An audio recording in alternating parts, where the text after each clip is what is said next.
Assalamualaikum warahmatullahi taala wabarakatuh. Seperti yang dijanjikan, saya akan buat video setiap chapter yang kita akan belajar pada minggu tersebutlah. Okey, untuk minggu yang kedua ini kita akan membincangkan tentang introduction to business. Saya telah membahagikan slide kepada 3 video untuk memastikan kita punya video tak terlalu panjang. So you all have time to break ataupun ada masa untuk digest topics lah. So mari kita teruskan dengan kita punya topik yang pertama yang terdapat dalam introduction to business adalah sebelum tu kita kena tahu dulu syllabus yang terdapat dalam chapter pertama ni. Kita akan discuss about what is business, goals and function of business, factors of production, the economic system within which business operates, and the last one is measuring success of a business. The first 3 topics will be discussed in this first video. So then next, the economic system will be the second video, and the last one is measuring success of a business lah. Okay, let's take a look. What is business? Business basically is a firm ataupun ada organisasi yang menjalankan bisnes, iaitu producing a product ataupun service yang mendatangkan kebaikan kepada consumer ataupun customer in order to gain profit. Apakah itu profit? Profit ni adalah amount of money that a business earn after all the expenses have been deducted. Okay, ataupun from the sales revenue. Bila kita dah take a look, kita dah deduct all that things that involve in a cost ataupun kita punya input, so as a output ataupun as a pulangan modal ataupun sales yang kita dapat tu memberi keuntungan kepada kita. So itulah yang dinamakan sebagai bisnes. Bisnes ni semua orang buat bisnes nak dapatkan profit. Semua orang buat bisnes mestilah ada produk, ada servis yang ingin ditawarkan kepada kita punya klien ataupun kita punya customer in order to solving their problem, for example, ataupun untuk memenuhi apakah keperluan dan kehendak customer tersebut.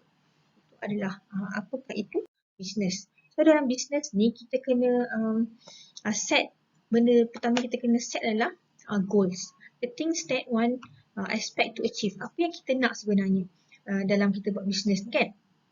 Goal kita adalah untuk apa? Of course lah untuk gain profit kan. The next one might be untuk tolong orang. So that is your goal. So in order to achieve the goal, kita ada purpose. Kita punya niat. Reason for the business to exist. Sebab ada purpose inilah terjadinya, wujudnya business kita. It can be profit dan juga non-profit. Purpose of the business ni kita nak buat adalah, kadang-kadang orang buka bisnes bukan untuk mendapatkan duit, bukan untuk mendapatkan profit, tapi dia nak buat untuk charity. Sebagai contoh, ada university which is university located in Kampar, if I'm not mistaken. Nama dia Utah. This is a private university which is a non-profit university. Orang masuk kat situ, dia tak mengambil untung, tetapi still kena bayar lah kan. So, I don't know how they generate money. So memang dia ditubuhkan untuk non-profit punya university. So when we have the purpose, then we will create the mission. Mission ni ialah how the business will achieve its purpose. Kita dah ada purpose kita pertama, contohlah kita memang nak gain profit. So apakah langkah-langkah kita untuk kita ambil untuk kita melaksanakan kita punya purpose ni? Iaitu sebagai contoh, kalau UiTM kan, to be a world class university. So itu adalah misi dia untuk menjadi universiti yang bertaraf world class kan. So bila kita ada purpose, kita dah tahu dah macam mana kita nak melaksanakan kita punya purpose. Kita ada objektif. Tersekat pada sini. Objektif ni lah adalah statement. Statement yang menunjukkan kita nak melaksanakan kita punya misi. Statement ni adalah seperti I will fight for it. Dia macam kata-kata motivasi yang menyebabkan bila kita tengok statement tersebut, dia encourage kita untuk lebih berjaya ataupun pada masa kita terjatuh ataupun kita menghadapi challenge atau anything happen that is negatively happen to our business, when we come when we tengok balik kita punya statement ini, dia akan menjadi kita akan jadi lebih bersemangat, something like that lah. So kita punya goals ni, it can be long term, intermediate dan juga short term. Biasanya kalau untuk long term punya goals ni, dia di-create oleh high level management group in a business organisation. So biasanya kalau high level maksudnya contohnya lah ada punya CEO kan, dia dah bagi tahu dah dekat dalam kita punya company ni long term punya goalnya apa, sebab dia yang menguruskan kita punya company kan, so dia yang nampak apa yang terjadi, apa yang akan berlaku pada company tersebut lah. So kita sebagai pekerja hanya melaksanakan. So it's for the intermediate punya level of goal ni, biasanya set by middle manager of a business. Dia ni macam contoh sebagai macam target market. Okay, in the following year kita nak target sebanyak ni. So ini adalah intermediate, pertengahan. So dalam tahun pertama kita nak target sales meningkat 20%. Tahun yang kedua nak berapa persen. So dia ada period of time. For the short term ni, dia hanya disuarakan pada masa tersebut. Contohnya kita ada event, so kita dalam event tu kita kena generate money about 20k. So dia macam tu, dia short term untuk tujuan tertentu saja. Okay, faham? And next one, goal of business. Contoh-contoh goal yang ada dalam bisnes ni adalah sebagai contoh, kita ada provide goods and service. Goal kita adalah menghasilkan produk-produk yang berinovasi, contohnya dapat membantu orang ramai, dapat meringankan beban, solve the customer punya problem. So we have a goals to provide goods and service, ataupun kita nak provide employment. In order to gain a more profit, so kita memerlukan pekerja. So kita dah mengurangkan kadar pengangguran kat dalam sesuatu country. So this is a good goals of business, sebab kita dapat membantu orang lain menjana pendapatan juga terhadap keluarga dan diri sendiri. Helping the country to increase the growth rate. Of course lah, bila bertambahnya bisnes-bisnes yang ada dekat sesuatu negara, dia akan meningkatkan lagi ekonomi negara tersebut dengan terdapatnya kena bayar tax, kena involve dalam beberapa rules and regulation dia. So benda-benda macam ni akan meningkatkan lagi peningkatan ekonomi dalam sebuah negara. Helping to protect the, Allah tak nampak lah pula. To protect the environment, contohnya kan, kita nak ada setengah orang buat bisnes sebab dia nak protect environment, dia nak buat bisnes yang go green, yang kurang menggunakan paper sebagai contoh. So dia create lah software untuk sebagai contoh student boleh hantar assignment macam tu sebagai contoh lah, ataupun lepas ni buat thesis tak payah buat dalam bentuk hard copy sebagai contoh ni. Begitulah, helping to protect the environment. And next kita pergi kepada function of business. Dalam kita melaksanakan bisnes kita ni, kita kena ada kelima-lima ciri ini, iaitu dari segi management, marketing, finance, accounting and information system. Let's take a look one by one. Apakah itu management? Management ni adalah pengurusan. It's a process of kita nak planning, kita nak organize, kita nak motivate dan kita nak control the organization resources in order to achieve its goal. So ini adalah tugas pengurusan. Macam mana kita nak plan dalam jangka masa yang dah ditetapkan, kita nak organize kita punya pekerja, kita nak organizekan kita punya procurement, kita punya raw material, and also kita nak motivate kita punya employment, kita nak control the organisation. Semua tertakluk kepada management punya part lah. So the next part dia dapat dalam business adalah marketing.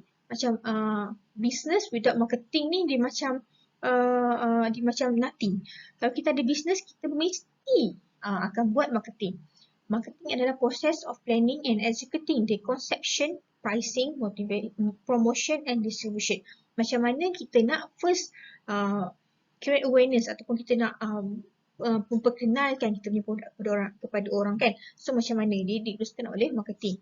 Channel apa yang kita nak gunakan untuk kita promote kita punya produk. Nak guna online ke, nak guna offline ke. Dari segi harga, bagaimana harga yang berpatutan tawarkan kepada kita punya customer. Dan sampailah kepada cara kita nak distribute kita punya produk melalui courier ke, melalui kita ada physical store ke, semua tu difikir oleh marketing punya people lah. Next is finance. Finance ni adalah orang yang akan berfikir tentang kita ada capital, kita ada fund ataupun kita ada sejumlah duit. So macam mana kita nak agih-agihkan dia kepada pihak mana, kepada marketing ke, kepada management ke, kepada distribution channel ke, tak kira. So dia yang akan mengagihkan fund yang ada terdapat daripada kita punya company. Next is accounting. Accounting ni different pada finance. Accounting ni adalah orang yang akan menguruskan segala transaction yang berlaku dalam kita punya company. Daripada ada pengurangan ke, ada ketidak dia punya account orang panggil tak sama tu, semua tu accounting akan detect.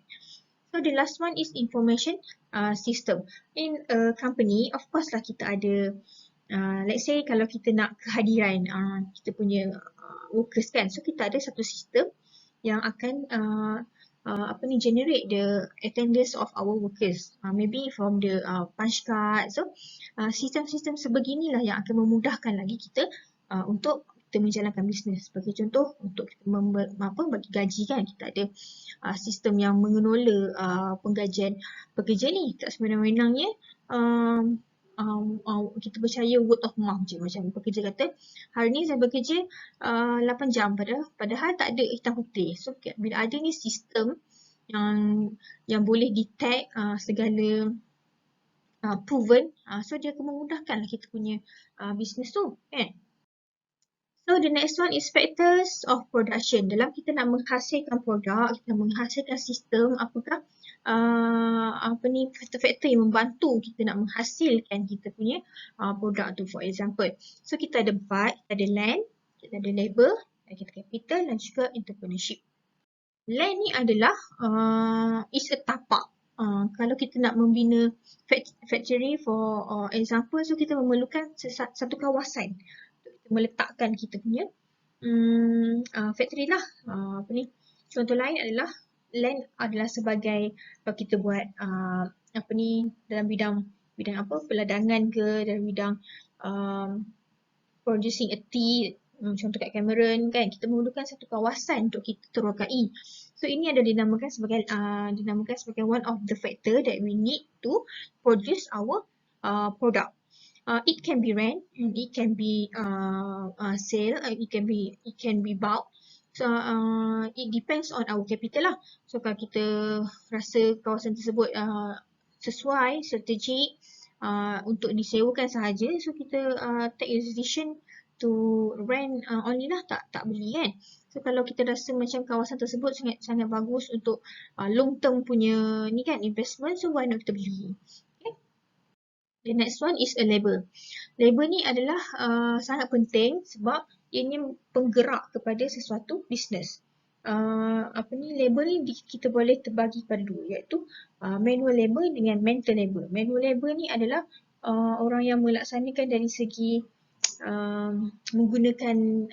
lebih menggunakan kita punya kaki tangan semua macam itulah. Dia lebih kepada pelaksanaan.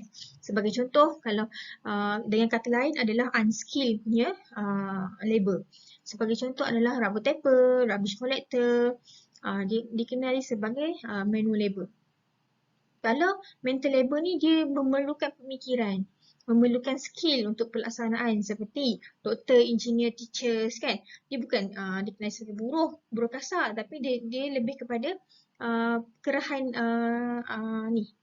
kerahan mental, fikir macam nak mengajar, fikir macam nak solvekan problem, fikir macam mana nak bagi perubatan pada orang. However, these two labor are very significant to our business. Dua-dua penting. Orang yang melaksanakan, orang yang bagi cadangan ni dua-dua penting. Without them, punya bisnes tak dapat dijalankan dengan sempurna. Next is capital. Capital ni adalah modal lah, kekayaan yang dimiliki. Kalau besar modalnya, besarlah kita punya bisnes tu. Bisnes capital ni dia berbeza dengan land dan juga labor, sebab capital ni dia kena ada dulu baru bisnes tu akan berjalan. Dia berbeza daripada land dan juga labor tadi. Kita akan dapatkan kita punya tempat, kita akan dapat kita punya pekerja setelah kita ada bisnes tersebut. Tapi capital ni, kalau kita tak ada capital, kita tak boleh jalankan bisnes. Dia ada benda yang pertama yang perlu ada dalam production ni. Okay, capital ni terdapat dalam 3 types, which are fixed capital, working capital dan juga social capital. Fixed capital adalah benda-benda yang kita beli untuk membantu kita menjalankan bisnes. Sebagai contoh, mesin, tractor dan juga puding. And working capital ni adalah benda yang berubah-ubah yang kita perlukan untuk production. Raw materials yang kita kena beli setiap hari, clothes, tin, flour sebagai contoh kalau kita buat dalam bidang pastry, sugar and etc. lah. Social capital ni adalah orang yang membantu kita punya bisnes tu berjalan. Sebagai contoh government, hospital, public. Kalau kita adanya capital daripada mereka ni, akan membantulah kita untuk menjalankan kita punya bisnes. Hospital sebagai contoh, kalau kita nak ada panggil apa tu, kalau kebajikan untuk kita punya employee, public parks memudahkan kita punya employee untuk park kan, dan sebagainya lah. And the last one is entrepreneurship. Entrepreneurship ni adalah the ability to organize the other factors for production. First, entrepreneurship sebenarnya adalah proses yang mana untuk menjalankan kita punya bisnes tu, kita kena faham entrepreneurship ni bagaimana dia menjalankan proses bisnes tu dengan bantuan daripada kerajaan, bantuan daripada environment punya factor. So we as a entrepreneur ni adalah orang yang memulakan bisnes tu kan. So kita entrepreneur akan manage business, akan buat planning, directing, controlling, and as a return dia akan kembalikan kepada entrepreneurship process. Contohnya macam ni lah, kita entrepreneur buat bisnes. Bisnes kita tu nanti akan menjalankan proses-proses yang ada dalam entrepreneurship. So nanti bila kita ada proses, kita ada profit tu akan kembali kepada proses entrepreneurship kita tu.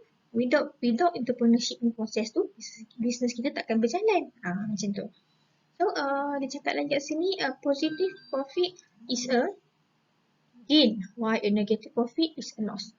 Biasalah kalau kita ada profit yang tinggi, it's a positive impact lah. Kalau ada negative punya profit, so kita kena take a look balik proses apa yang salah sebenarnya.